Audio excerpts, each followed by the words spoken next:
These aren't the stories your mother told you. No, these are the other stories.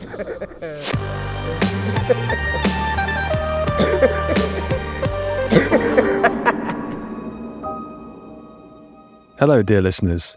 I will keep today's introduction short and sweet. Over the coming weeks, we're publishing 3 stories by Benjamin Percy. If you're an audio fiction fan, you might recognize his work from Wolverine, The Long Night, and The Lost Trail, along with Marvel's Wastelanders, Old Man Star-Lord. If you're a comic book fan, Ben has written an insane amount for Marvel and DC. My personal favourites are his ongoing runs on X-Force, Wolverine, and Ghost Rider, and I'm very excited about the upcoming Wolverine vs. Predator. If you're a book fan, books are kind of like podcasts, but the words are trapped, cooled, and pinned to the pages like pretty little butterflies. You should know that the 3 stories we are running are from his collection, Suicide Woods. So if you enjoy any of the stories, I heartily recommend you pick up the full book. He's also working on the Comet cycle of novels, including The Sky Vault, which is just released. I'll put a link to that in the show notes, so be sure to go and pick it up. So, I don't know if you can tell, but I'm a big fan of this guy's work, and it's incredibly exciting to work on these stories. This, as they say, is a big get. The 3 stories we are featuring are The Cold Boy, Heart of a Bear, and The Balloon.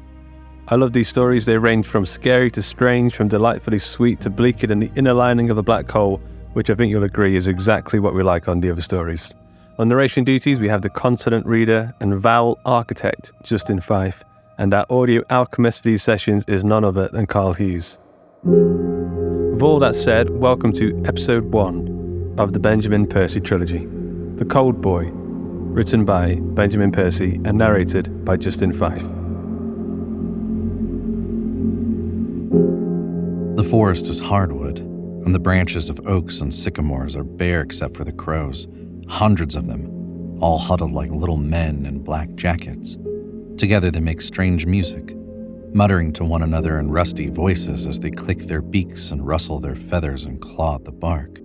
They can be heard a quarter mile away, across a snowy cornfield, where Ray stands in a frozen pond. The stubs of last year's cornstalks fang through the snow, and 2 sets of footprints lead like a rough blue stream from the house to the pond. 2 sets of footprints, yet he is alone on the ice. The cold rises through the soles of his boots, creeping up his legs, into his chest so that his heart feels frosted with tiny white crystals.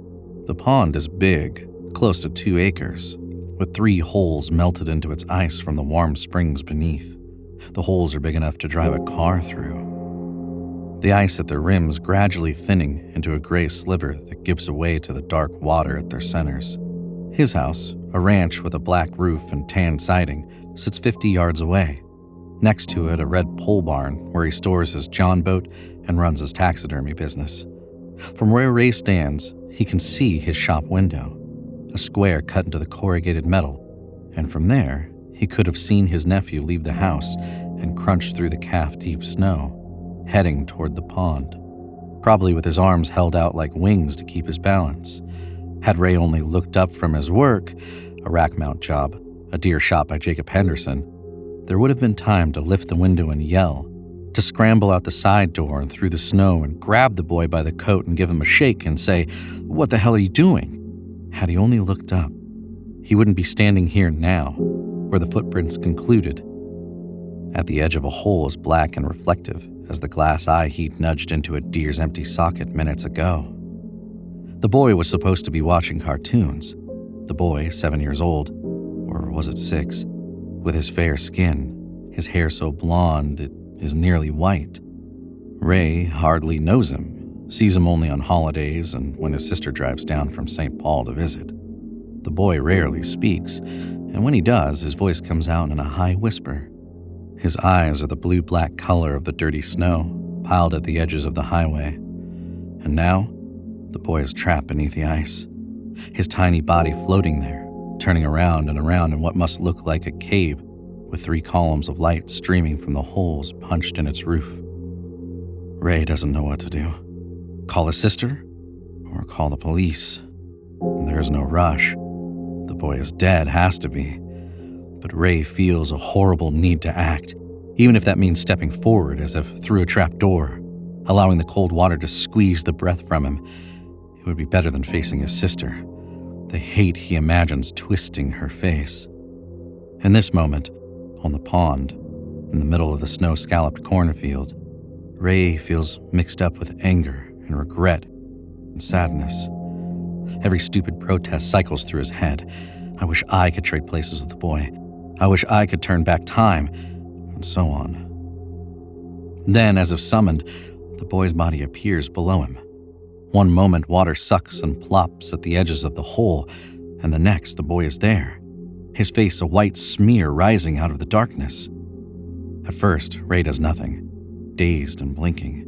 Even when he wants to move a second later, his joints feel rusted and his boots rooted to the ice. How long has he been standing here? 10 minutes? 20? He staggers forward, and the ice moans and cracks spread beneath him, thin black creeks that threaten to open up and swallow him. He gets down on his knees slowly, out of stiffness and caution, and then goes flat, bellies up to the ice to distribute his weight.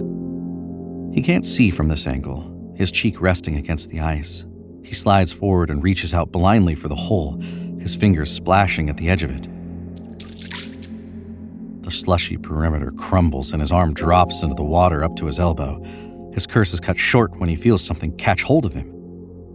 At first, he thinks some starved fish has risen from the depths to bite at his fingers, mistaking them for night crawlers. But when he yanks his arm, he feels the tug of weight and sees the small white hand clamped onto his. Later, he will wonder at the impossibility. He will remember stories from Sunday school and late-night television about miracles, about cold water survival. He will read on the internet about the girl from Utah who fell through the ice when skating and survived after more than an hour underwater, and about the man in Indiana who spiraled his Jeep off a bridge and into a frozen river, trapped below for 30 minutes. "There has never been a drug more effective or mysterious than the cold," reads a quote from a doctor. Ray will read about cryogenics, about Walt Disney's head preserved in a deep freeze storage locker somewhere, awaiting resurrection. He will think of everything, and then nothing, concentrating only on the relief he feels. Because it is impossible to think, he acts, pure reflex, crying out to the boy, telling him, "Hold on, I've got you!" Ray scrambles backwards, drawing the body from the water, some of the ice giving way, the hole opening wider as if reluctant to give up its quarry. The boy is laid out on his back. He wears a red jacket, blue jeans, black boots, all of them bleeding water. Ray picks him up and strangles him into a hug. The day is so cold that the pond water on his skin freezes almost instantly, a glassy sheath. Ray tries roughly to rub some warmth into the boy, and against his hand the ice cracks and falls away in shards. The boy's eyes are open, but he is not breathing. Ray imagines the water inside of him hardening into spikes that stab through his lungs. He doesn't really know what he's doing, but he's seen enough movies and television shows to make a go of it.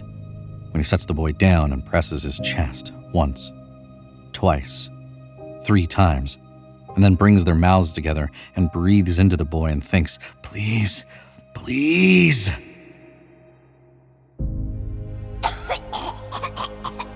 After 3 minutes of this, of Ray alternating, pounding and blowing and calling down favors from a god he doesn't believe in, the boy convulses and gags.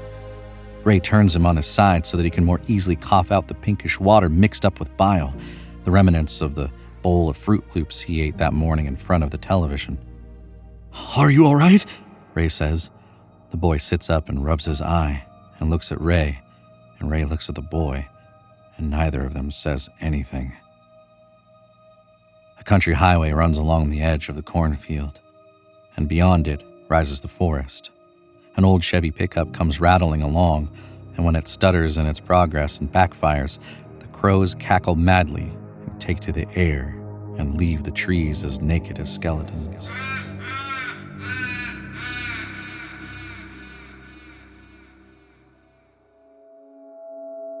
Two weeks earlier, his sister Helen had called him to beg a favor. Some man, there was always some man. Ray couldn't keep track of them all. wanted to take her on a cruise. "The Bahamas," she said. "At this time of year, my God, and he's paying for everything. All you can eat, all you can drink. I really, really want to do this," she said. "So, do it." "That's the thing." She needed him to watch the boy. "I'd owe you big time. I'd even pay you." Ray said he wasn't sure. This was a busy time of year, his storage locker full of trophies from hunting season.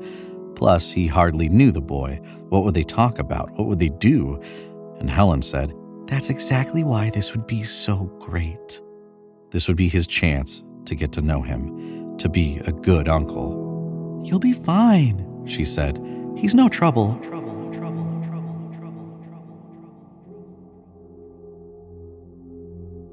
In the living room, he lays the boy down and strips off his jacket, his clothes, tosses them aside into a sodden pile that darkens the carpet. Ray has hopped up on adrenaline that chatters his teeth and sends shivers through his body, but the boy is as still as a sculpture. Even when stripped naked, he remains silent and motionless, his skin white, blue around the edges, like some ice water mollusk scraped from its shell. Ray wraps him in heavy blankets. A smell comes off him. The smell of the pond, of mud and algae and fish. Ray says, shit, under his breath when he charges through the house. He cranks the thermostat to 80. He starts a hot bath.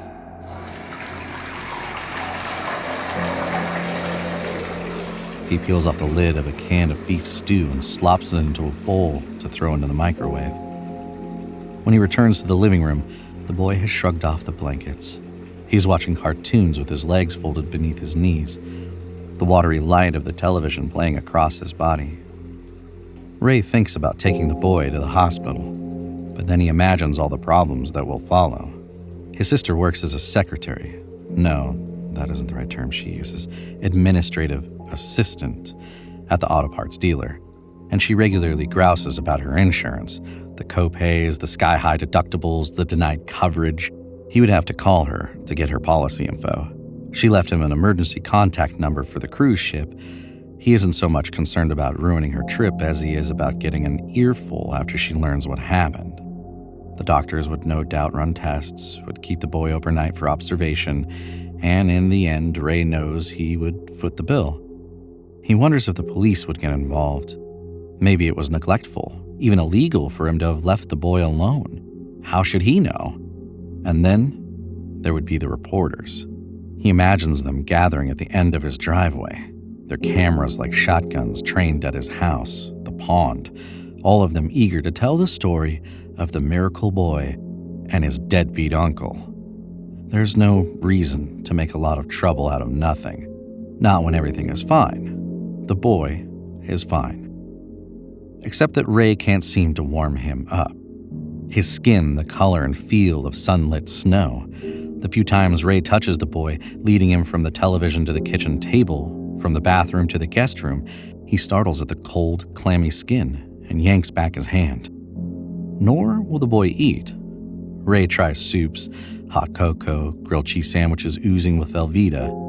The boy takes the occasional sip or nibble, but otherwise he simply stares at the food, not saying anything. Even when Ray throws up his hands and says, "Well, what do you want then? You've got to eat something." Later, he catches the boy in the kitchen. The freezer door is open and the cold is blasting from it, and the boy is scooping chocolate ripple ice cream from the carton into his mouth. Ray lets the boy eat as much as he wants, and the boy wants it all. He chews the ice cream, big spoonfuls of it, his mouth a smacking mess. When his spoon scrapes the bottom of the carton, the boy drops the carton onto the floor, where it blurps out a tongue of chocolate on the linoleum. The boy looks to Ray expectantly, and Ray stutters out a few apologies, says he doesn't have any more ice cream, says he can pick some up at the fairway later. Then he gets an idea and says he'll be right back and pulls a bowl from the cupboard and throws on a coat and heads outside.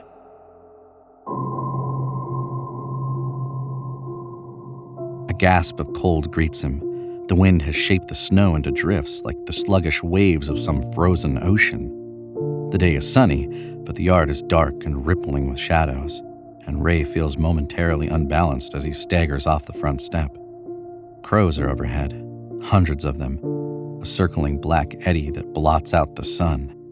He keeps an eye on them, as if at any moment they might descend and carry him off, when he kneels to fill the bowl with snow. It's only minutes later, after he pours maple syrup over the snow and sets the treat on the kitchen table, after the boy begins to carve his spoon into it, that Ray notices a bit of black mixed up in all that white, a feather. He grabs the boy by the wrist, stops the spoon inches from his open mouth. Slowly, the boy turns his head to stare at Ray and tightens face into a hateful expression, hissing.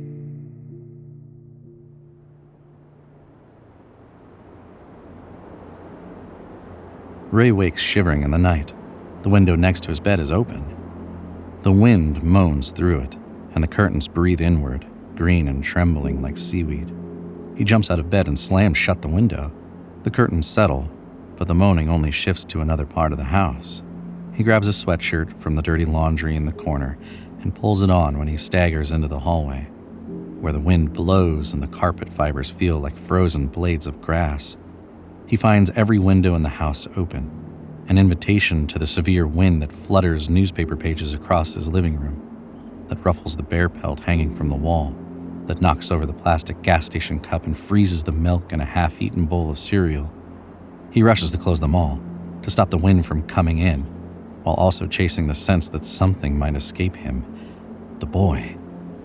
There are 2 bedrooms in the house. One belongs to him, and the other to a futon and garage sale bench press and a wobbly desk, on top of which perches an old IBM computer in a nest of receipts. He finds the boy asleep on the futon. He has kicked off his covers and lies there with his legs and arms splayed, as if he is floating. When Ray closes this final window, a hush falls over the house. He can hear the rasp of the boy's breath and something else, a faint cackling from outside. The window is already steaming over, and he wipes a hand through the condensation to reveal the moon, a full yellow moon, darkened by what appears to be a cloud scudding across it. But the cloud moves too fast, and when Ray looks closer, he sees the cloud for what it is, a seething mass of crows.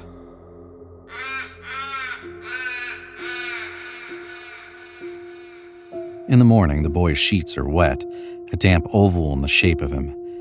It does not smell like urine or sweat. It smells like pond water. Ray is stripping the sheets off the futon when the phone rings. He goes to the kitchen and for a long time stares at it, the black snail of a unit hanging next to the fridge, before picking it up. "Why did you take so long to answer?" His sister says. "I was busy." He imagines her bringing her hand to her heart like she always does when she says, "I thought something was wrong." "No, nothing is wrong. Nothing at all." "Are you two getting along?" "Yes." "That's good. That's what I want to hear. You know why? Because I feel happy as shit right now, and I'm not looking to spoil that feeling." The cruise is amazing. The food is amazing. She has an amazing tan. She has made amazing friends. While they are in Nassau, she is going to get her hair braided and then maybe go parasailing and play some blackjack at the casino. Ray thinks he can hear calypso music in the background, a steel drum. He fades out the buzz of her voice, startling when she yells, "I said, what's my boy up to?" The phone feels like a brick pressed against his ear. He is watching the boy, and the boy is watching cartoons. He's turning his head to observe Ray with eyes that look more black than blue. "Watching some TV?"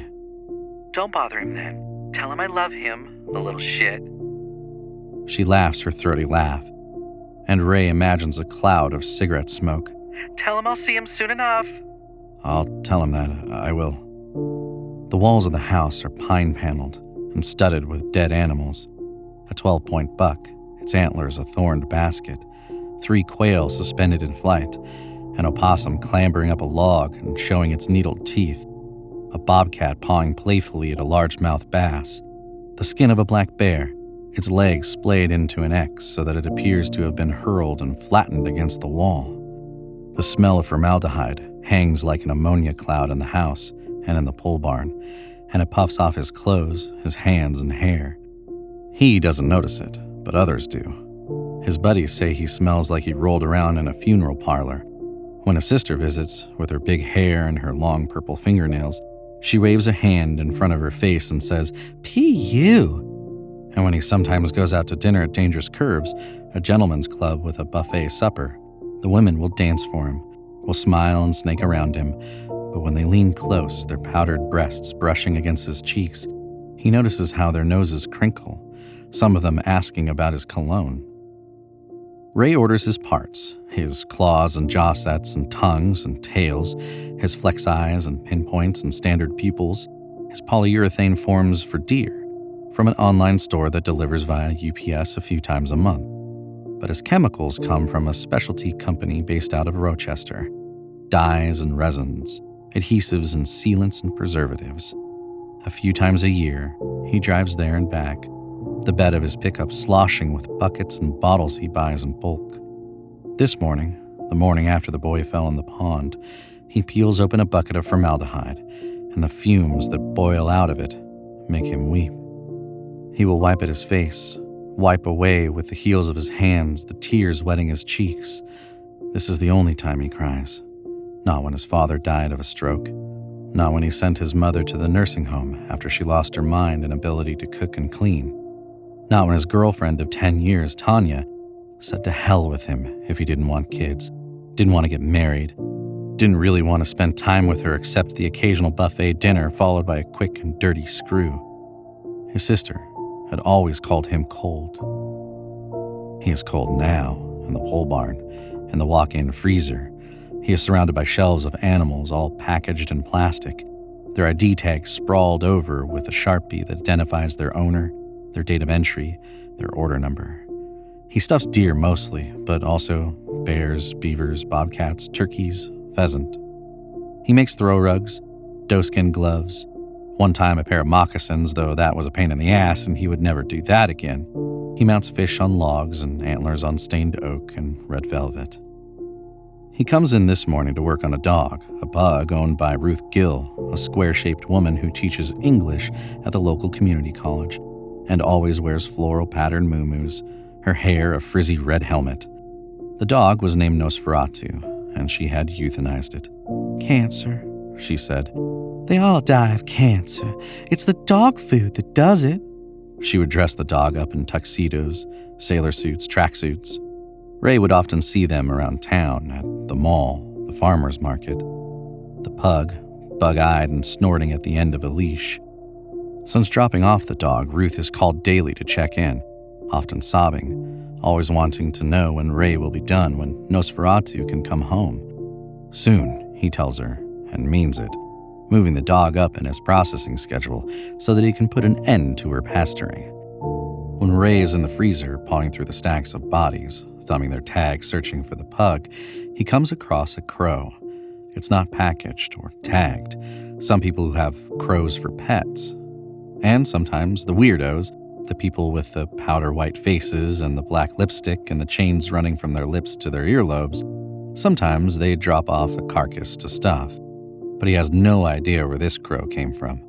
It's the size of his forearm, deeply black, its wings neatly folded against its sides. He picks it up, its feathers like brittle blades of obsidian, its beak open and decorated with hoarfrost that looks like lace or mold, and then drops it and wipes his hand on his jeans and locates the pug and carries its body to the shop, to the stainless steel table with the drain beneath it. Here he will skin it and set the fur aside to clean and dry in oil. The remains, a shrunken pod of bone and muscle, he will dip into plaster of Paris to equal the shape of its body, and then he will make the matching fiberglass mold to sew the skin around. Pluck from a shelf some glass eyes, teeth. But that will come later. For now, the dog, such a hideous dog, something should be buried and forgotten, must thaw. He plugs in a space heater. In a few minutes, he knows, the dog will appear to move, to breathe as it softens. Gases will escape. Joints will unspring. He startles at a noise, a crunching and snapping behind him. The boy sits on a folding chair, swinging his legs in a scissoring motion. Ray doesn't like the boy's eyes, the way they stare at him, unblinking. He would prefer to lock him in a bedroom or plant him in front of a television, but he knows he must keep him close. Earlier, Ray gave him a glass of Coke. The boy has since sucked it down and now chews on the ice, working the cubes around his mouth, slowly crushing them with his teeth, making a noise like bones breaking. Helen will be home soon. In 2 more days, she will fly from Fort Lauderdale to Minneapolis and grumble up the driveway in her Grand Prix and crash through the door without knocking. "Where's my baby?" she will say, fatter, tanner, grinning widely. Will she even notice any difference? Will the boy smile when he sees her, spring up from his place in front of the television and run into her arms? Will she mess his cheek with lipstick? Will he tell her what happened, how the ice opened up beneath him? Ray hopes so. At least that would be something. Right now, the boy seems capable of nothing, seems to belong to another world. He cries constantly, though not out of pain or sadness, not as far as Ray can tell. It is as though he is leaking, maybe melting, spilling over as if some secret spring inside him has been tapped. Tears dribble down his cheeks. The damp impressions of his fingertips can be found throughout the house, on the windows, the kitchen table, the TV remote. And when he walks across the carpet, slowly now and hunched over, like an old man whose muscles have gone flaccid, whose joints are clotted with rust, he leaves behind footprints, the carpet damp and decorated with half-moon designs. He won't eat anymore. Not even the open cartons of ice cream that Ray sets in front of him, a spoon thrust into them, Neapolitan, cookie dough, chocolate fudge triple chunk. "Come on," Ray says, "snap out of it."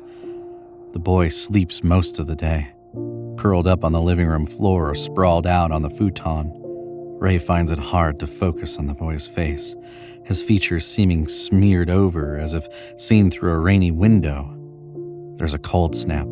On the television, weathermen swing their arms across the maps of Minnesota like wizards conjuring winds. Their voices are high-pitched and hurried when they talk about changing pressure systems, plummeting temperatures. They frown when they say, "This is a deadly winter, folks. Stay inside." They talk about the bitterness of the air, as if wind had a flavor, the gusts making it feel like 40 below. The footage cuts to a shot of a reporter out in the field. He throws a bucket of water into the air and it transforms into a cloud of crystals. He hammers a nail into a board with a muffin left outside to freeze. Ray's sister called an hour ago, and he let the machine pick it up. "We're here. We landed, waiting for our luggage now. And guess what? We're going to book the next flight back to the Bahamas." Joking. But seriously, why do we live here? The weather is trying to kill us. See you soon. Can't wait to see my sweet boy. Love you. Ray looks around the house, at the dead animals nailed to the walls, at the dishes piled up in the sink, at the mail stacked on the table, at the boy sitting in front of the television. He should do something to get ready for her. He picks up an empty ice cream carton off the floor and puts it in the trash can that is already heaped high. He isn't sure when he last took a shower. That's what he should do. A long, hot shower and shave. A fresh shirt. He should try to look like someone you would trust your child with.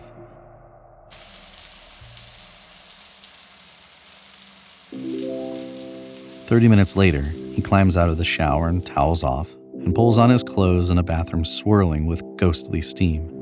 A cold current of air streams under the door, and he doesn't think much about it until he turns the knob and steps into the hall, where the wind grips him. His damp hair instantly freezes.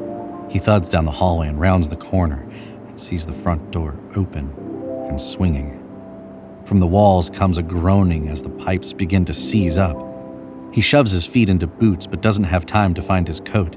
He runs into the day with an arm held out as if to ward off the cold. The sun shines, its light blurred by the blown snow that swirls all around him. With the lunar quality of winter light and the cratered snowscape of his property, he might as well have been on the moon. Ray cannot see far, visibility reduced to less than 50 yards 1 minute, 10 the next, but he can see enough. A blur of color. The boy, still in his pajamas, moving toward the pond. Ray tries to run. He lifts his knees high to trudge through the deep snow. Already his fingers and ears and the tip of his nose have gone numb. A black darkness, darker than a shadow, catches the corner of his eye. He glances down at it. A crow, dead in the snow. By the time he registers it, he's already upon another, and then another, and another still. Dead crows litter the yard, killed by the cold. At that very moment, another appears out of the white oblivion and strikes the ground before him with a thud. His boot crunches over it. More crows fall, one of them crashing painfully against his shoulder, where it will leave a bruise as if its color was contagious. He can no longer feel his face. His hands are like weights swinging at the ends of his arms. He stumbles into the pond now, the boy not so far away, ghosting in and out of view. He calls out, "Stop! Stop, damn it!" But the wind carries away his voice. He wonders if the boy will resist him, will lash out with his fingers curled over into bony claws. The thought is interrupted when he spots the hole in the ice and reels backward. Another step and he would have fallen through. He spins around in a circle. He is alone. The boy is gone. Swallowed by the pond or erased by the wind, Ray hugs his arms around his chest. His body shudders. His eyes water, the tear trails freezing on his cheeks. The snow is all around him, a white void, and he feels lost and overwhelmed in its changelessness. He knows he will vanish too if he doesn't depart this place. He leans into the wind and follows the trail of footprints, the only means by which he can find his way home, and the only indication that the boy ever existed. The way is so endlessly cold.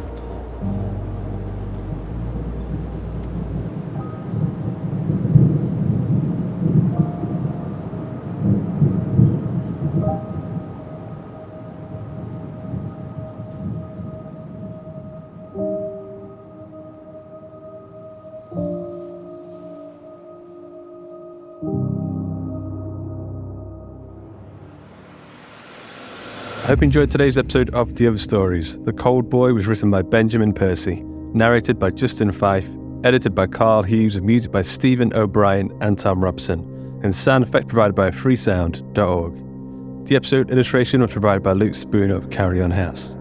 A quick thanks to our community managers Joshua Boucher and Jasmine Arch, and to Joshua Boucher and Carolyn O'Brien for helping with our submission reading, and of course to Ben Errington for the ongoing explosion of content he fires out of his social media cannon. Benjamin Percy is a novelist, comics writer, and screenwriter. He writes Wolverine, X-Force, and Ghost Rider for Marvel Comics, and his latest novel, The Sky Vault, releases September 2023. For more, head over to benjaminpercy.com. Justin Fife is a voice actor and podcaster. You can follow him on Twitter @JustinB5. The Other Stories is a production of the Story Studio Hawk and Cleaver, and is brought to you with a Creative Commons Attribution, Non-Commercial, No Derivatives license. That means don't change it, don't sell it, but by all means share the hell out of it. Until next time.